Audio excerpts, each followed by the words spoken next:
When I moved into this neighborhood with my husband, I knew it wouldn't be easy.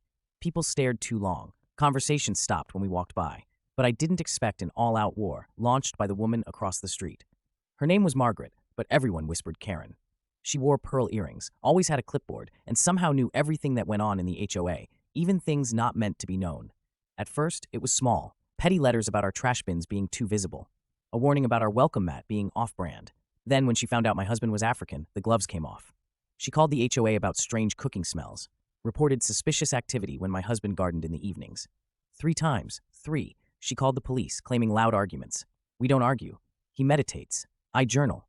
The 4th time, I opened the door with our toddler in my arms and a casserole in the oven. The officer looked embarrassed. Sorry, he said. We have to check. We stayed quiet. We endured. We knew why she was doing it, but we hoped she'd tire out. Then one morning, she knocked on our door. Her voice was shaky. Her teenage son had been arrested for possession. And Margaret, she had a theory. She pointed at my husband. He sold it to him. I saw them talking last week. I laughed. I actually laughed. You mean when your son asked him for help with his social justice essay? The one he said was about African conflict resolution? She went pale. That's when my husband stepped forward.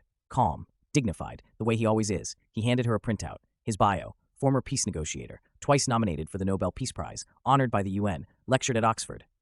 I'm not your scapegoat, he said gently. Not now. Not ever. We pressed charges for defamation and racial harassment. The evidence? Easy. Her emails to the HOA were filled with bile. Her calls to the police were on record. The accusation against my husband, public and damaging. The court sided with us. She was ordered to pay damages for emotional distress and reputational harm. She couldn't afford it outright, so she sold her house. Now, her old place sits empty, a for sale sign gently rocking in the wind. And we're still here, stronger, together, unbothered. Because when someone tries to bury you, thinking you're beneath them, they forget that some of us grow roots and rise.